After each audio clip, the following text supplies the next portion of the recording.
welcome to Series 3 of Autism in Conversation with Auticon, a podcast from Auticon, a global IT consultancy whose consultants are all autistic. This series is designed to help raise greater understanding and appreciation of autism through fascinating conversations with inspirational guests.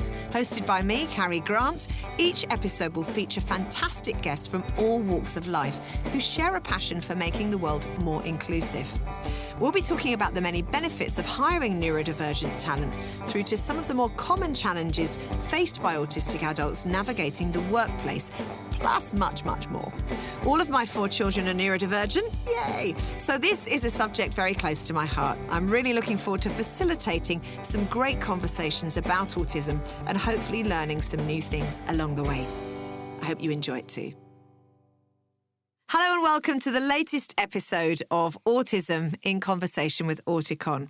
One of the things I love about doing this podcast is that I get to hear from so many people who are doing really brilliant things, whether it's someone from the autistic community who is making great strides in their industry or someone who's providing support to make lives better for autistic people. I'm delighted to say that this episode focuses on both of those groups of people. Specifically, we're going to be looking at what can happen when autistic people are given the right support in the workplace, either in the form of a mentor or dedicated support person who is able to advocate for them, if that's what they need. Joined by my panel in this episode, we'll be celebrating great examples of mentorship and advocacy to provide advice and inspiration for those looking to make their workplace more inclusive and accessible for neurodivergent talent. With me today are Lee Hutchison, job coach at Auticon, Dan Jones, entrepreneur and founder of the Aspie World, Liz Moore, data strategy, engineering and governance leader, Microsculptor Willard Wigan MBE, and his manager and mentor, John Bowden. Welcome, everybody. It's great having such a big crowd of people here. Now, first up, I thought it would be good just to get a little bit of a flavour of each of you. Dan, can you tell us about when you were diagnosed as autistic and tell us about the Aspie World? Yeah, of course. So I was actually diagnosed officially with Asperger's syndrome. I have had an updated one since, which is now just ASD level 2 or 1. I can't remember which one it was. But originally it was Asperger's syndrome in 2013, and I was 26 at the time. But before that, I'd had kind of numerous diagnoses leading up to that time. And so it was a little bit of a struggle to get to that point because of where I live in Wales was typically quite rural. Which is where the struggles came in. And so, yeah, I was 26 years old, and it kind of hit me like a ton of bricks, actually, because, I'd gone my whole life thinking I was quite an oddball and a bit weird. And then I get this diagnosis, something I knew nothing about. So I decided then to do a bit of Googling and a bit of YouTubing and to find out, because I'm very visual at how I learn. So I wanted to watch videos, and there was nothing on YouTube about autism or Asperger's syndrome, nothing visual anyway. And I thought, oh, goodness. So then I thought, look, I've had 26 years of, surviving, and I seem to be doing okay at that point. And I thought, look, maybe I've got value to offer people. So I thought, I'll just check it all online, make a video or two and just check it up. Maybe it'll help somebody. And that's kind of how I got started. That really is the starting point there back in 2013. And just give us some sense of scale. What is the reach of the Aspie World today? Wow. So it's hundreds of thousands. I mean, we have 200,000 subscribers on the YouTube channel. We hit 150,000 followers on Facebook, 36,000 on Instagram, and we're just about to hit 20,000 on TikTok because it was only something we picked up last month. But I know. Wow. I know. So there's clearly a demand out there for it, Dan. That's amazing. Yeah, because it's not just kind of like it's not vanity, like people think of YouTubers and stuff, like think a lot about vanity, but it's not about vanity. It's about adding value, helping to change people's lives, and really trying to hold their hand when they need it. And also, I love to be that shoulder for the parents to cry on and help them. That's one of the biggest things, because parents have like such a hard time, especially when they have like newly diagnosed kids. So I just try my best. That's what I'm trying to do. Yeah, I love your mentoring heart. Let's go to Willard. Now, we've heard from you a little bit on our podcast here, on this podcast, but, you're absolutely incredible. You're a microsculptor and you create the world's, tiniest. The word tiny doesn't even feel small enough. It's teeny tiny, wincy, teeny tiny art. Was that already your work and your profession when you were diagnosed as autistic? Well, yes. When I was diagnosed, I knew something was wrong with me because I kept making small things. So even my breakfast was small. Not as small as your art, I hope. Yeah. But on a serious note, this compulsive, repetitive, obsessive, possessed behaviour of making small sculptures, due to the fact that I struggled academically and nothing else mattered other than what I was making, because, like I said in previous interviews, my life, it's almost as though nothing else mattered. So because I was making these microscopic sculptures, because I was told that I wasn't any good academically, I was told by the school teachers that I'm the consequence of failure and everything else. So once I heard that, my whole world fell apart. So that, well, it didn't fall apart.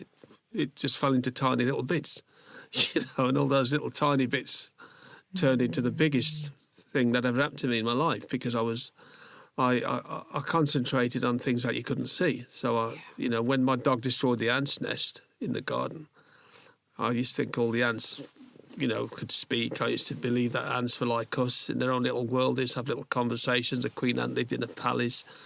So when I saw that the ant's nest destroyed, once I found my dad's razor blade, broke a little piece off, I started cutting up little splinters of wood and building a little empire for ants. I built a village for ants. I even made a palace for the queen ant out of a leaf.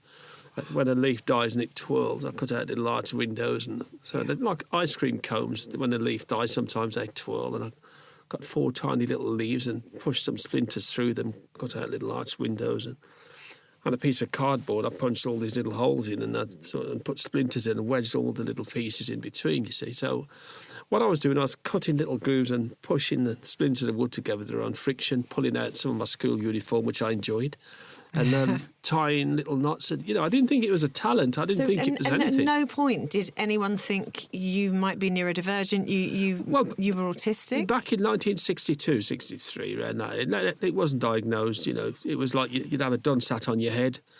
You were, exhibited as failure. Yeah. So once you hear that word failure, then it's all over, more or less. Gosh. But academic-wise, yes, but not you as a person. See, I just lost me in school. Yeah. But when I was out of school, I found me. Yeah. Do you know what? It's really interesting, because so often we sort of complain about how far we've still got to go on all of the understanding of autism and neurodivergence generally. But when you talk about those days, there was really, really nothing. And it makes you realise, we've got a way to go, but we've come a long way. Let's go over to John, because now you work with Willard and you support Willard, I've got written here. But how did you first come to work with Willard? That'd be by a complete happy accident, as it'd be known in the art world. Something like that, yeah. We were both in a pub in the Cotswolds, in a place where we shouldn't have been. I shouldn't have been there. Willard shouldn't have been there. And we bumped into each other in the pub and sat down, talked to each other. And from the moment we started talking to each other, it was clear that we both knew people with each other that were known to each other. And even me and Willard were known to each other, but didn't actually know each other. Yeah, but we were known to each other. And I sat there and he was telling me, he said, "Do you know who I am?" And I was like, "Well, no." He said, "Oh, I've got this little exhibition going on over the road. Would you like to have a look?" I said, "What's it all about?" He said, "I'm the guy that makes things on the heads of pins." I said, "I know you. You made a sculpture of a friend of mine's whose brother had died, and you made a sculpture for him maybe 15 years ago." He was like, "Yeah, that's me."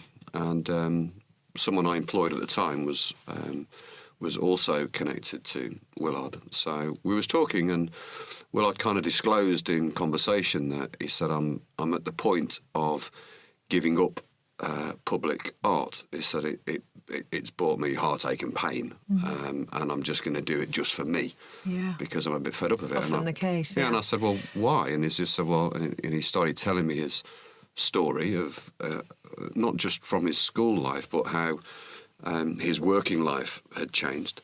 And I sat there and thought, wow, this would be such a shame for him not to be seen.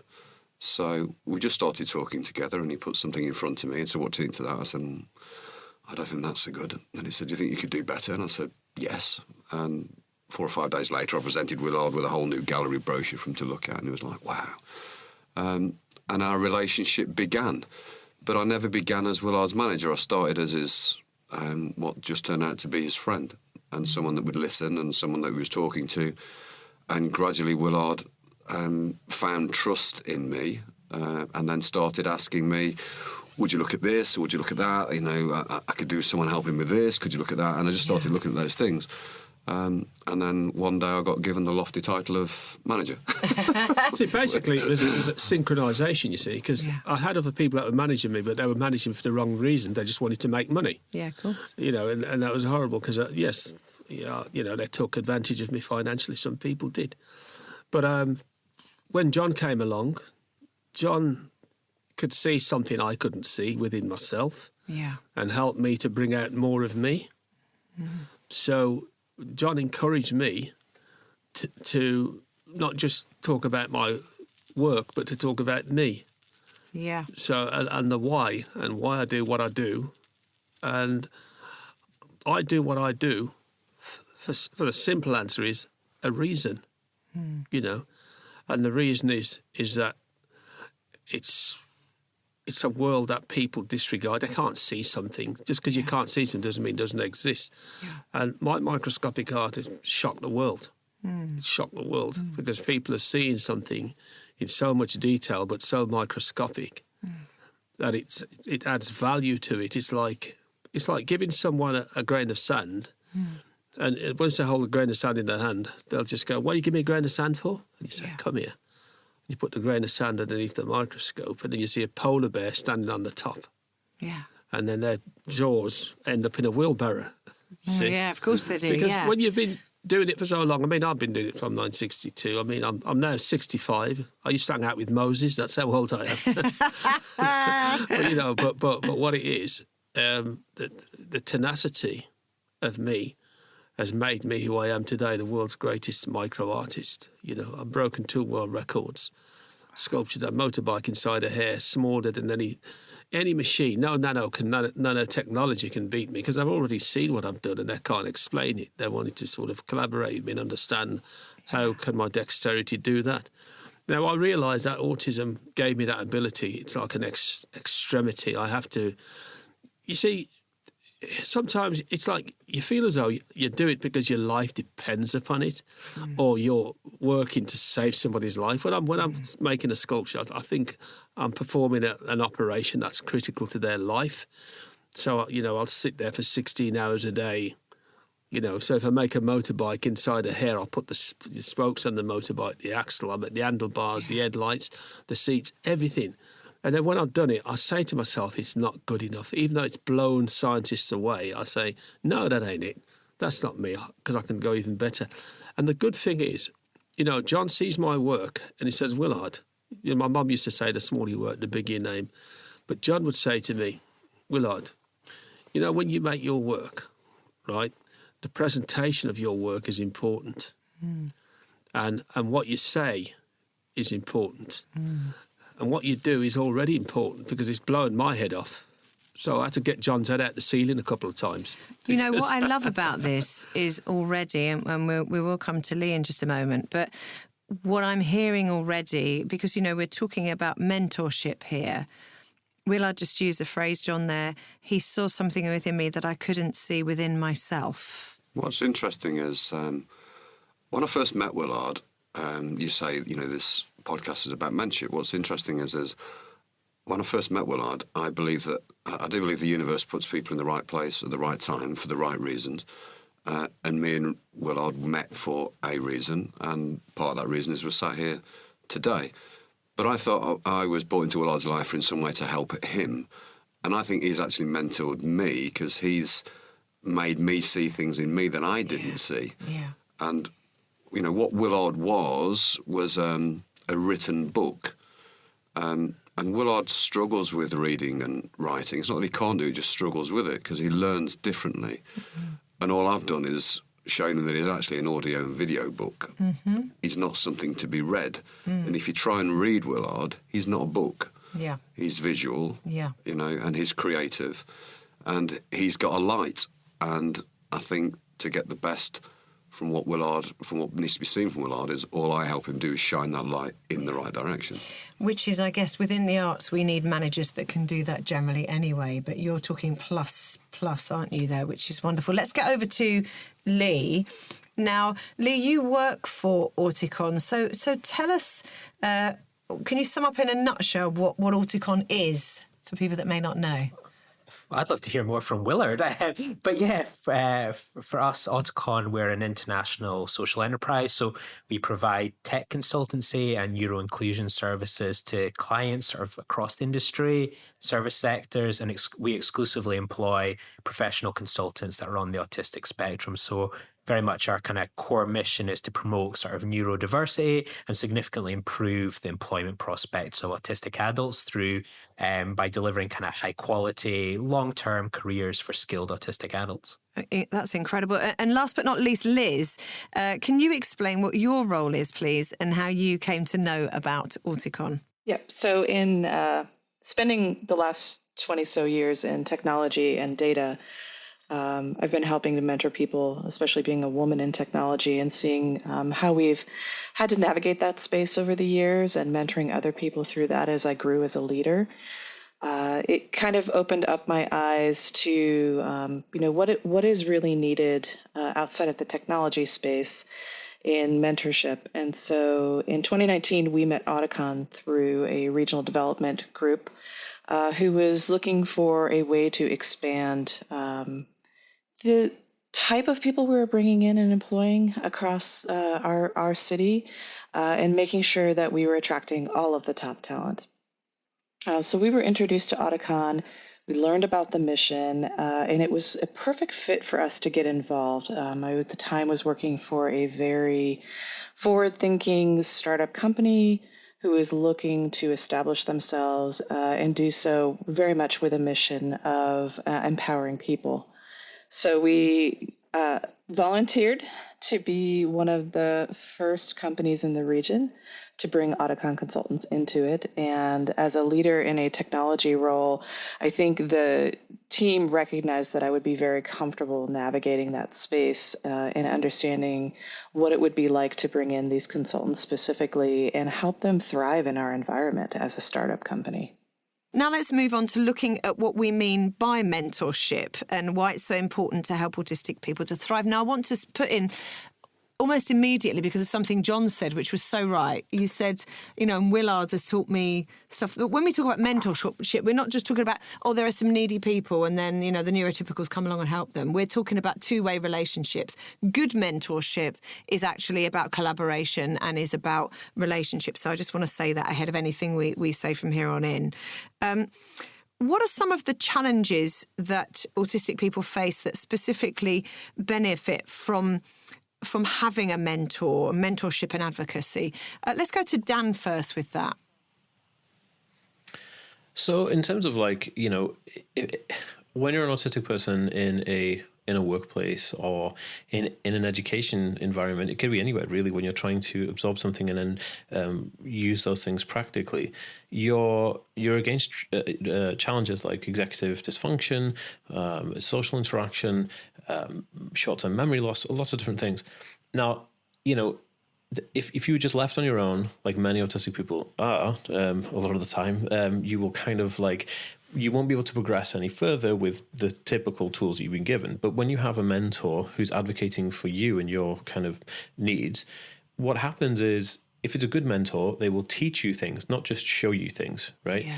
And you learn from them as a mentor, as a supplement educator, and that those skills and those tips and those tricks that you learn are the things that will stay with you for the rest of your life. So it's vitally important that you have someone who can walk the walk and talk the talk, so that you learn, and not just kind of do because they say, just do this and it'll sort it. You know what I mean? Yeah, absolutely. In fact, you mentioned earlier on the Aspie World, about being in touch with parents, of course, some of whom will be autistic, but many won't be. And you're actually mentoring them, though, aren't you, in that respect? That's again, it's what I'm saying about the two-way system.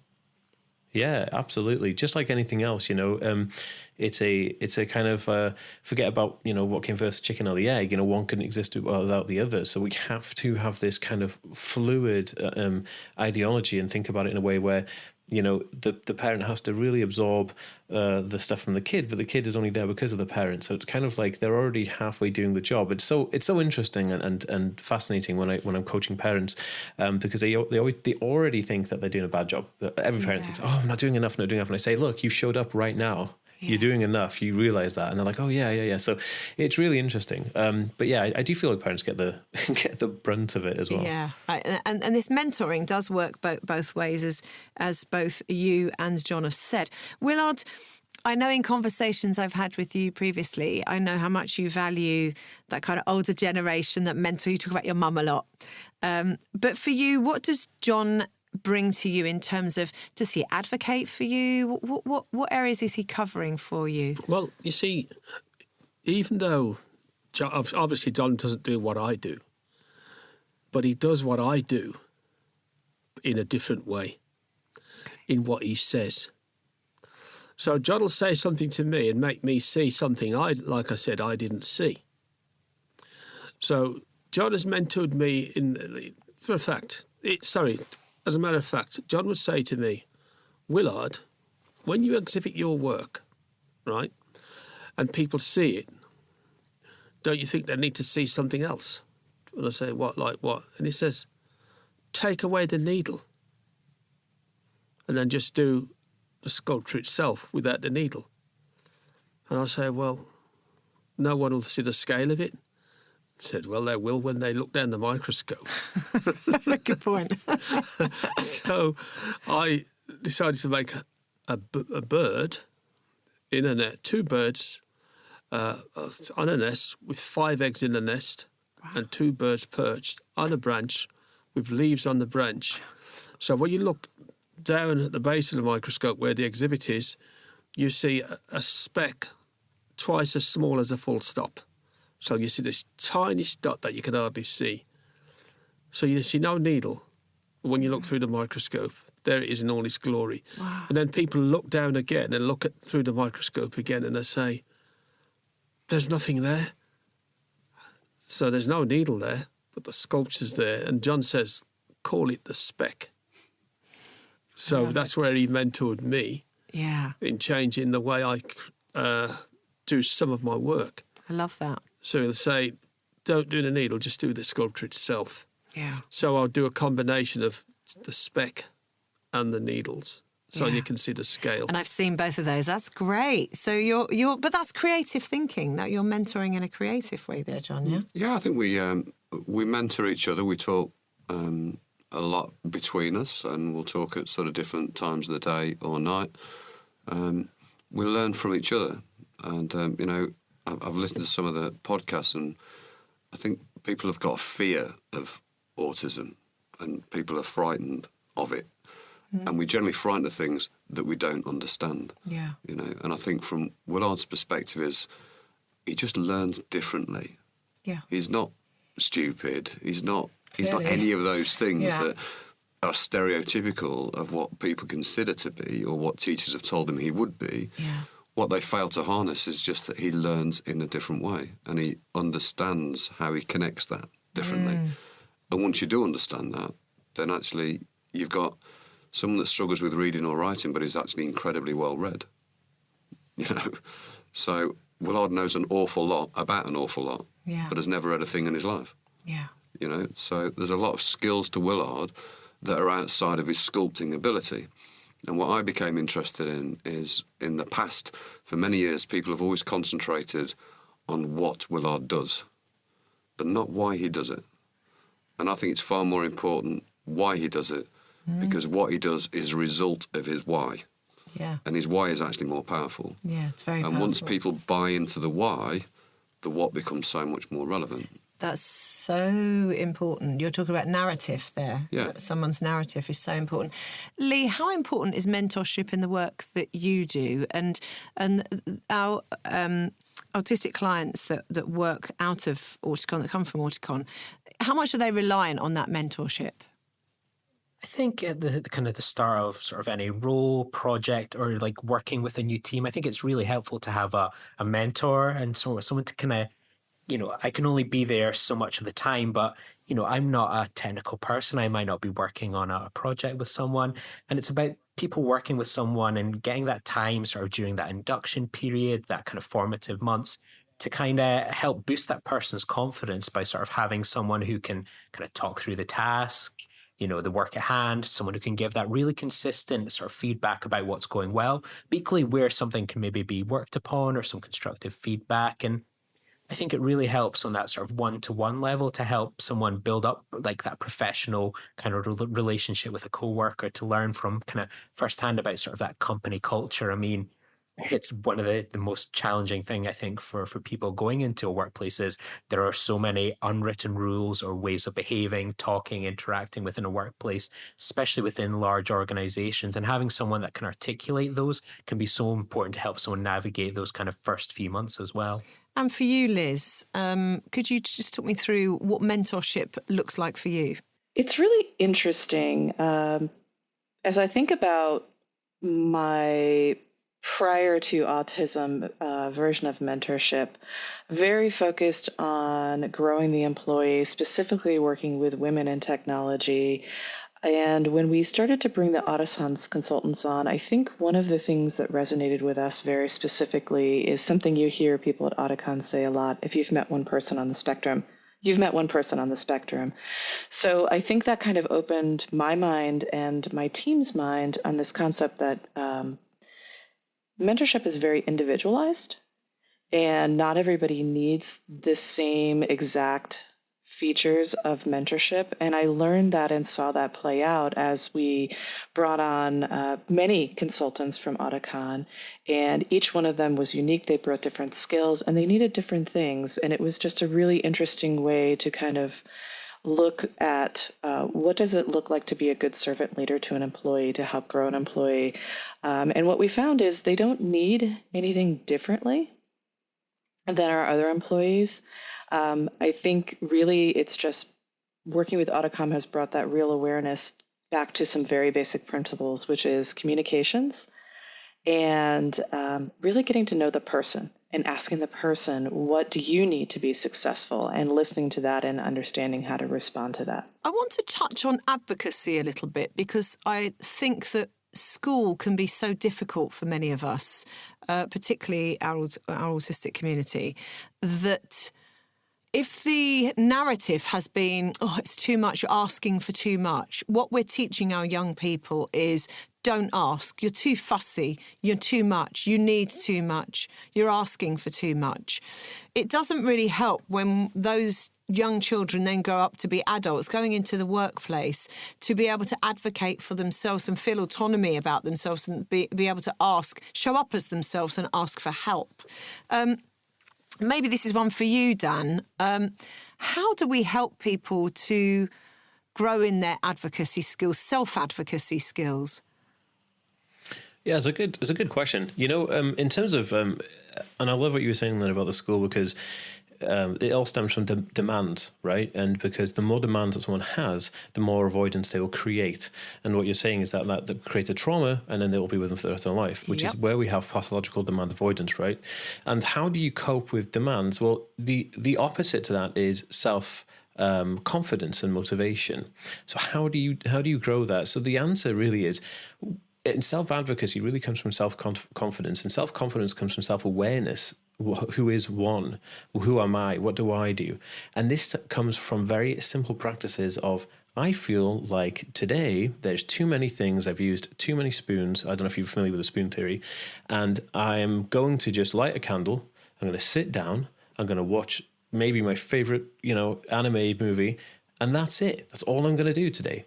That will build self-confidence, because you're allowing yourself to be you. And this will grow you as a person. And a lot of people don't do this because they have this they have this. They have too many demands in their life that they get programmed to think that they can't do those things because they'll be classed as being lazy. You're wasting your time. This is not something that's productive, you know. And then you get into imposter syndrome, thinking I should be doing something else, and it's a whole kind of like spiral. But just say, okay, for once, I'm going to just take a step back. I'm going to do what I feel is right at this moment in terms of what's good for me. And honestly, the more that someone implements that, the more confidence, the more motivated they'll be, and the less that the demands on life will really impair their ability to be, you know. That's a great answer. For you, Willard, just having spoken to you a few times now, I get the impression that you speak about the little girl, the neighbour that looks over the fence and she says, that's the bestest. And you talk about how that changed you. Do you feel now that you are always able to show up as yourself? Obviously, your art has given you a freedom in a way, but are there still limitations? Are there still times where you're like, I'm just not enough? Do you go through that? I look at it this way. If I make a mistake in my life, or if I do something that's not right, I'll welcome it. Give me the mistake, and I'll shake hands with the mistake, because the mistake is what I learn from. I learn from, we have mishaps, things not quite right. And I have to see more in front than what I left behind. So I have to always accept that things are not going to always work out in life sometimes, not just in my work. So in life, I think we all have to, there's ups and downs. And, lows and highs and so I think all that happens for a reason. It's what you do with it. It's not what happens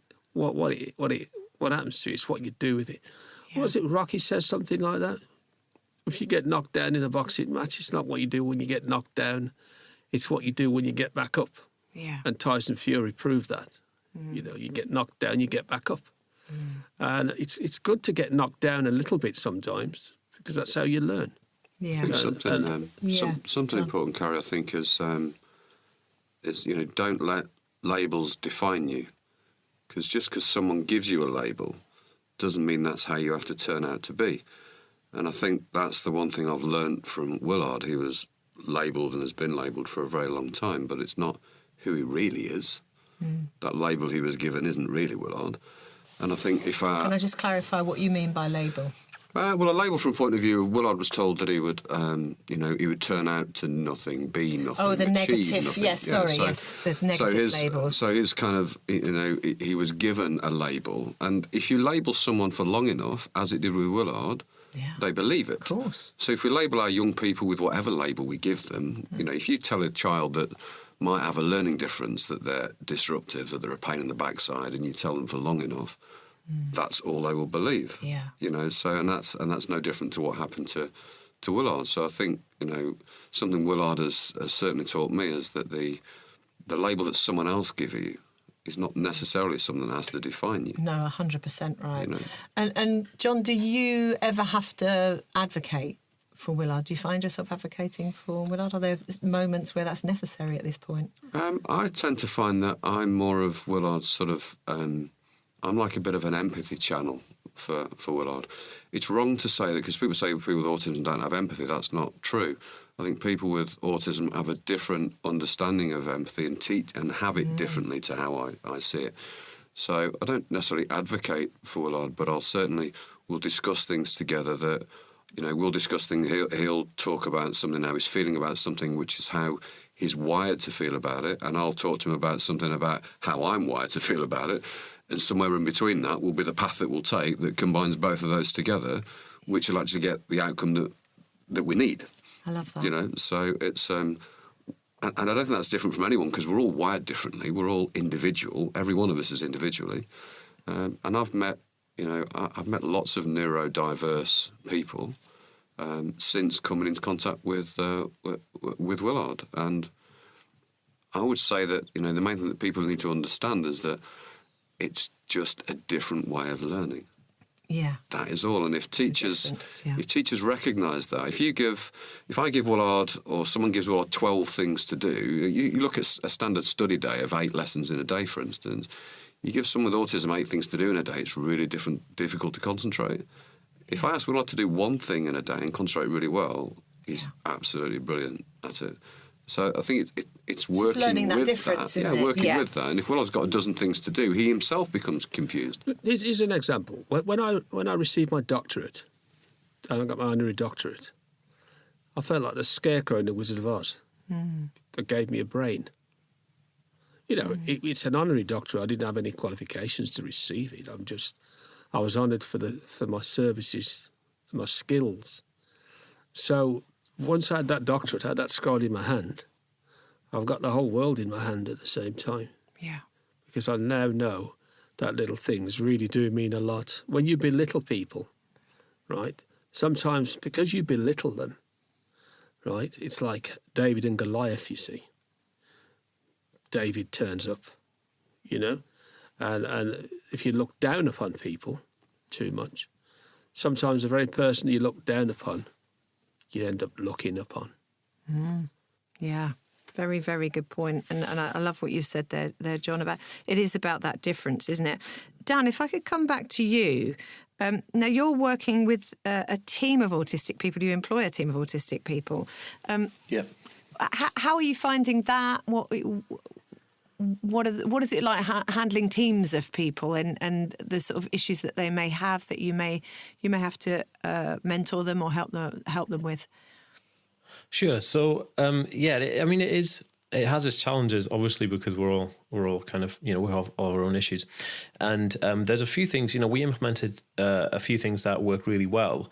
One is we do a virtual reality implementation. So we all use, so when anybody comes to work for me, I buy them an Oculus or a MetaQuest kit, which is a virtual reality headset, and we log into something called Workrooms. And so it's like a virtual environment where they can be anybody they want. They can do any avatar they want, And what this allows for is we can have teams working together in a virtual environment without the pressure of actually showing up and being yourself. If you don't feel like it that day, it's kind of like working from home, but with you can put any kind of picture on. And that worked really well because it allowed the person more freedom to kind of express themselves in a way, and I think that worked really well.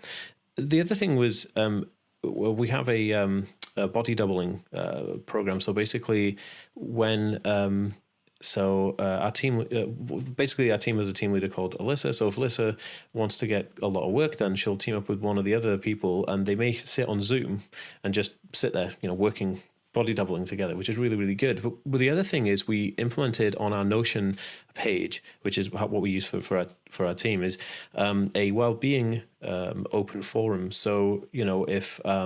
Steph in Glasgow, for instance, she'll be like, "Look, I'm having a terrible week. I'm not feeling great." And I go, "Steph, just take the week. Do what you need to do this week, because at the end of the day, as long as our bits and pieces get done, like I'm happy. It doesn't have to be all done throughout 1 month. It could be done within 1 day that month, as long as it's done. So it's kind of like having an understanding and being approachable and being very transparent with the team, and that really does create really good team morale. That's wonderful. And what I'm hearing from both John and from you, Dan, is working with autistic people, other autistic people. So looking at the way that you work, Dan, we're looking at those adjustments that your staff might need. John has spoken about the differences that Willard may have in terms of views and just, and how they work together. It is quite out there, though, Lee, what Dan has just said there, so I'd like to turn up on a Teams meeting, but I'd like to turn up as an anime character. That is working so well in the Aspie World. That is working for that company brilliantly. How far are companies prepared to go in terms of that difference? Are they prepared to accommodate at that level? I'm kind of feeling like they should be, but I'm also feeling like we've probably got a long way to go before that kind of thing could happen in your normal regular companies who aren't used to doing it.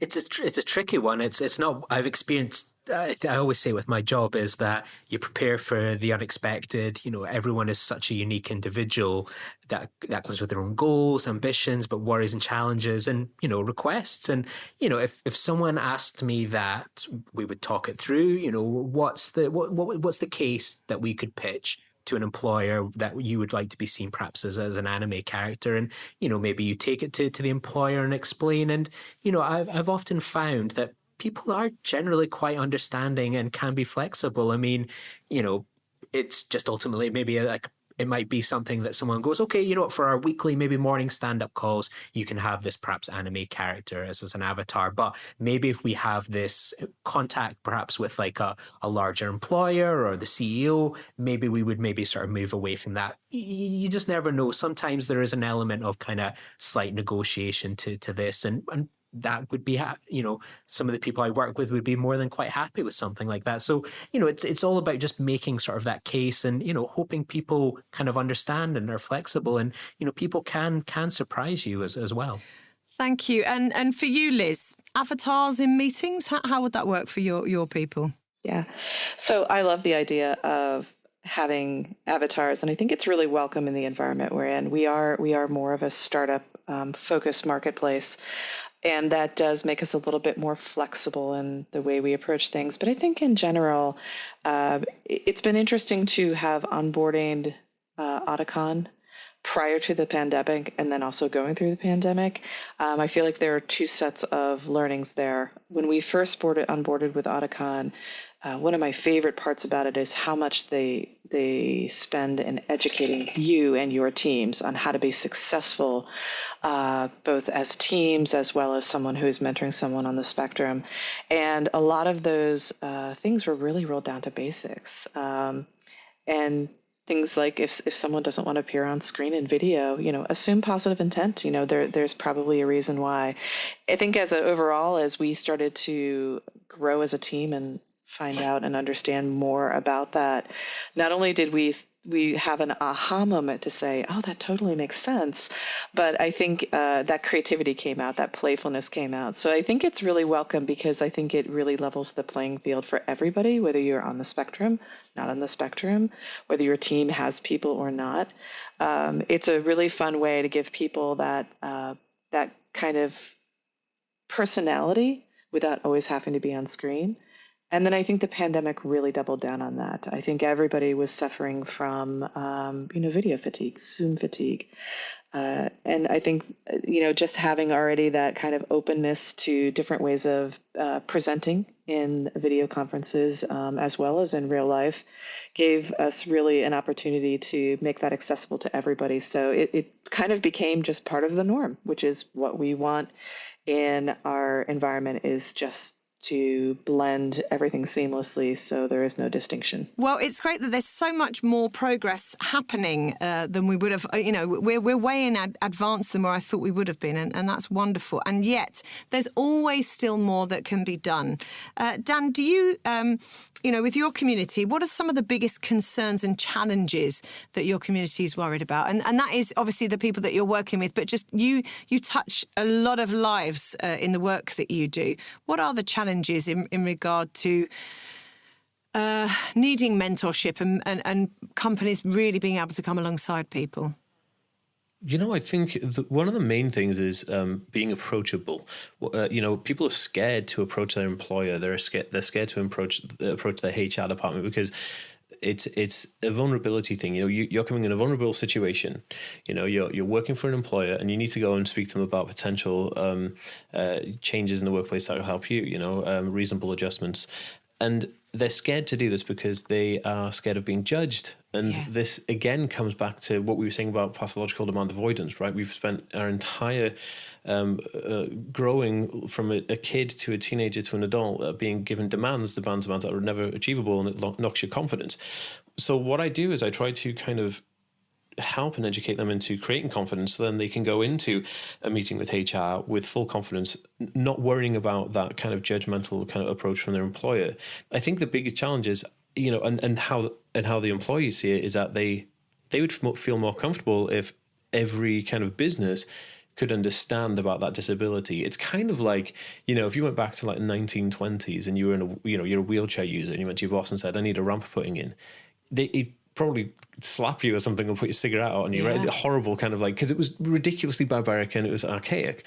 Now, if you come back to the future here now, you wouldn't even have an office building built without a wheelchair access, right? So in terms of where we are with autism, we're back in the 1920s where people are still scared to go and speak to their boss about reasonable adjustments about their disability. And this can't carry on.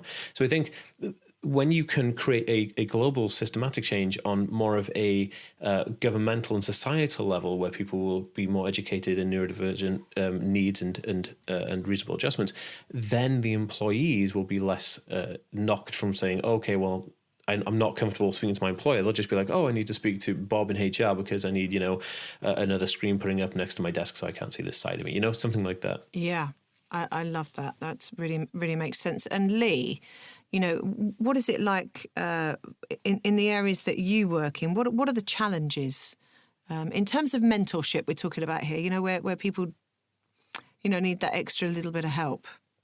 Yeah, I think not everyone has the benefit of a coach like me. I feel everyone should have a job coach in whatever line of work that they do. I mean, it can be a very privileged thing to have. And, I think people often in workplaces will struggle to perhaps have that trusted confidant that can maybe sort of help answer the questions, or that they can be open with about a personal issue. And often I find kind of people with autism will worry about bothering someone with like a question, whether it's like just really practical or personal, and we'll perhaps sit on it instead of just sort of maybe reaching out. And, that can only increase anxiety. And as we've discussed kind of previously, can be a huge contributor towards like burnout. But when they know that they've got that one person to speak with, it can really help. And it might just involve the most simple of solutions, or just being signposted or helped with things. And it can really address a lot of questions and concerns. And I 100% agree with everything that's been said. And I'm glad it's been discussed that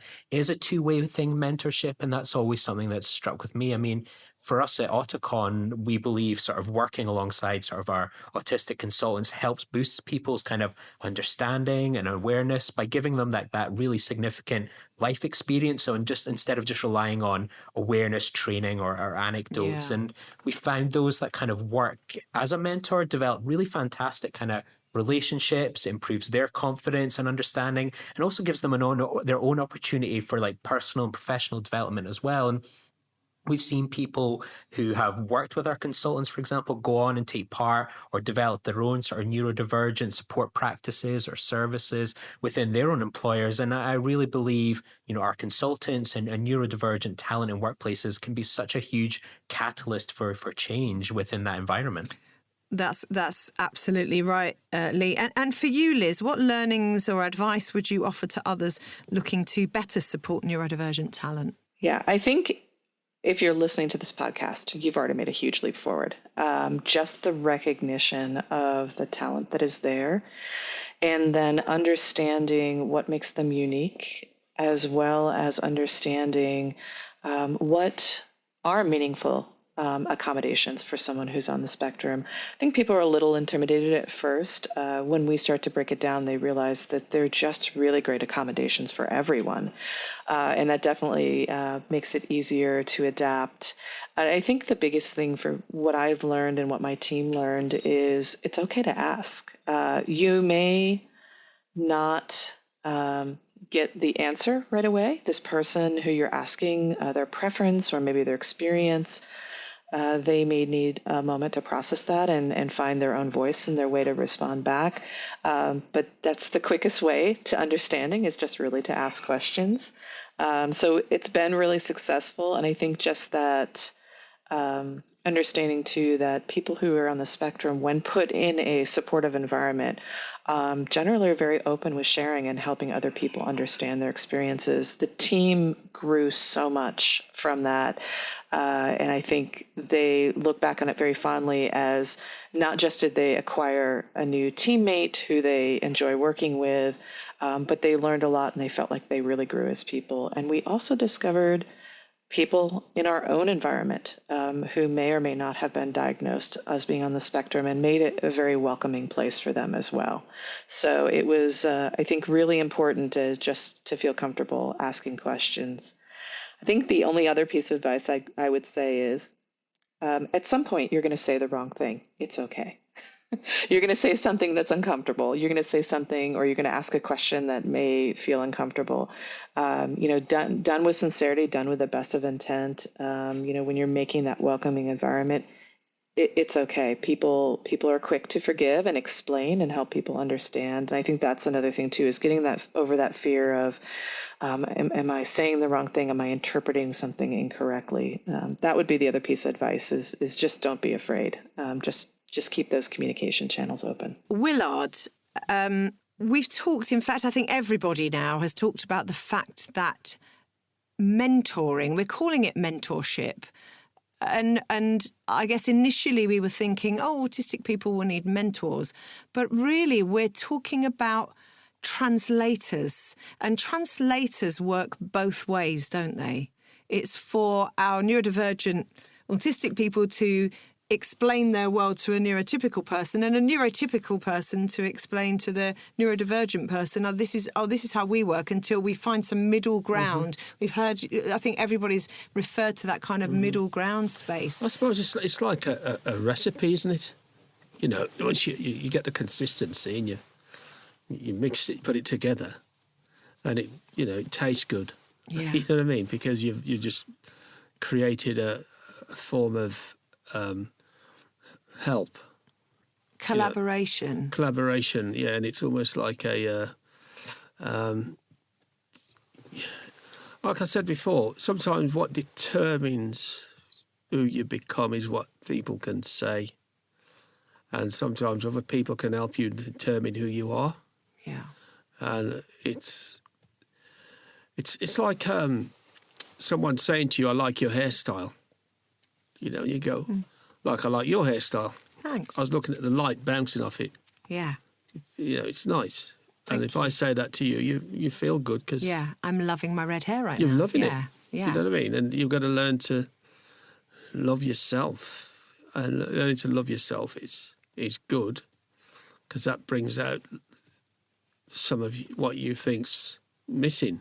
I think it adds confidence. Actually, as you were writing, I wrote the word confidence before you just said that to me about my hair. And I think some of this, in terms of a collaboration, John, demands a certain level of confidence from both parties, doesn't it? Otherwise, it's just a one-way street. It's one person saying, this is what we need to do, this is what I think would really work. But you have to have confidence to feel like your ideas are worth anything. Absolutely, and I think something Willard will probably say and agree with, that I don't think I'm wrong in saying, is career-wise is in the happiest place that he's been for a long time, and at the age that he is now, is actually making the best work of his career, and intends on breaking his own world record and going ever smaller. So How is that even possible? So you know, you look at Willard's, and you've seen some of the sculptures before we sort of came on air. Yes. Actually, you know, some of the new work that no one has seen yet actually surpasses what you thought was impossible. So Willard has managed to go beyond the unexplainable and impossible to a different level that I don't even have any word invented for. That wasn't impossible. There isn't a word invented for. So right, there is no. And our listeners, and for Lee, Liz, and Dan, we were all looking at Willard's work before we came to do the podcast today. There aren't words for it. It's inexplicable. It's incredible. There hasn't a word been invented for Willard's work yet. And it's so tiny that you can't see it with the human eye. I don't know how it happens. It's extraordinary. I suppose, Carrie, what brought this home to me is when I got invited to Buckingham Palace and I sat in front of the Queen, and the Queen looked down the microscope. She said she's never seen anything so small that's meant so much to her. That was when I gave her the crown on the head of a pin. Wow. You know, fortunately she's not here, but that memory of me giving her that little crown, something so tiny that if it fell on the floor, you'd never see it. Yeah. But now it's in Buckingham Palace. The Queen has it in her private studies. Now, King Charles will probably take over now with it, but he won't be able to wear it because it's too small. But at the same time, you know, it made me realise that little things really do mean a lot. And if you belittle, you know, autism is something that you're belittled by. And my inspiration is underestimation. And that's, I get inspired by that, because when I was underestimated, you know, I was told I wasn't going to be anything. But now I've got qualifications in revenge, and the teachers. But you're someone who was able to do that. Dan, that's not always possible, is it? Not everyone turns all those bad experiences around. That's the Disney happy ending, and that clearly has happened for you. I'm saying Disney not in a disrespectful way, but just for some of us, that doesn't happen, does it? That's not all. It's not always a good ending that you find your confidence because someone oppressed you. Sometimes it's actually the opposite. You end up feeling very oppressed, and you do need someone to advocate for you and help you. What is it like with the people that you work with, Dan? It's interesting because it's advocating for every part of their life, really, because autism is an all-consuming neurological condition. So it's not just when I take on someone to work with me, it's not taking on somebody's issues where they're working with me. It's taking on all issues in their entire life. Yeah. So Holistic. I'd say absolutely. I say a good week of the month is taken up by talking to them about the problems that they have in their life, and can I suggest things, so I'm advocating for them in their entire life, because, and this is another thing, their entire life affects how they perform in work. Yeah. And so that to me is so important. And I love listening and helping and just really being there as a support system as well as an advocate for people, because I've lived many different lifetimes in my only 36 years, which is crazy, and I'm super young still. I am still young, but I've had many different experiences that I can definitely help people with, and I love that. So to me it's making sure that their entire kind of like existence, in the smallest way is kind of good as well. But you're absolutely right. There's so many autistic individuals who never really get to that fairy tale ending. Actually, there's a lot of sad endings. But it all comes down to a shift in social psyche. I think that's what's going to make the biggest change. And really. Dan, you are making a difference with the work that you do for that, and we salute you for that. Lee, obviously working with autistic people as a coach, what would you like to see in the future? It's a hard one. I have such grand hopes and ambitions. I think if I was to pick a theme from this episode that I very much relate to, I think it's tiny changes, that we can have these grand ambitions about how we want to put things into place, but it's those tiny changes that make a difference, and a mentor can be a really important first step. I mean, it's often just that one person, that one relationship, and it can open up an entire world to people and help people navigate through it. And I hope that there's people out there that they don't think about, we've got to put all of these huge things into place. It's sometimes it's tiny accommodations, tiny costs, if any cost at all.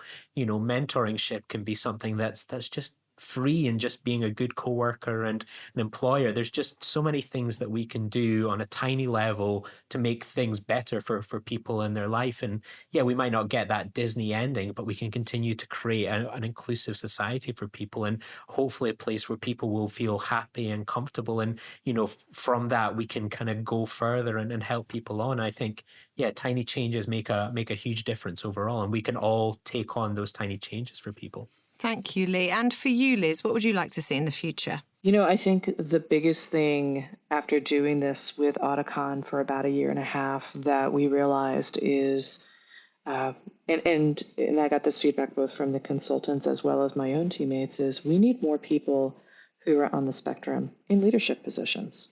We'd really like to see the corporations and businesses and startups recognize that the talent is there, the leadership ability is there. Servant leadership just seems to come naturally when they're in a welcoming environment, but transforming that.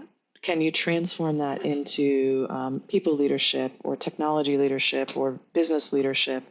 I think there's not enough individuals in organizations that someone on the spectrum can see themselves and aspire to be like. So that would be my big hope and dream, is that we really start to understand and make accommodations and realize these people they can make awesome leaders too, and that they don't just need to be an individual contributor. Well, thank you so much, Liz. Thanks to all my guests today, Lee Hutchison, Dan Jones, Liz Moore, Willard Wigan and John Bowden. Thank you. Thank you so much for listening. We really hope you enjoyed this episode of Autism in Conversation with Auticon.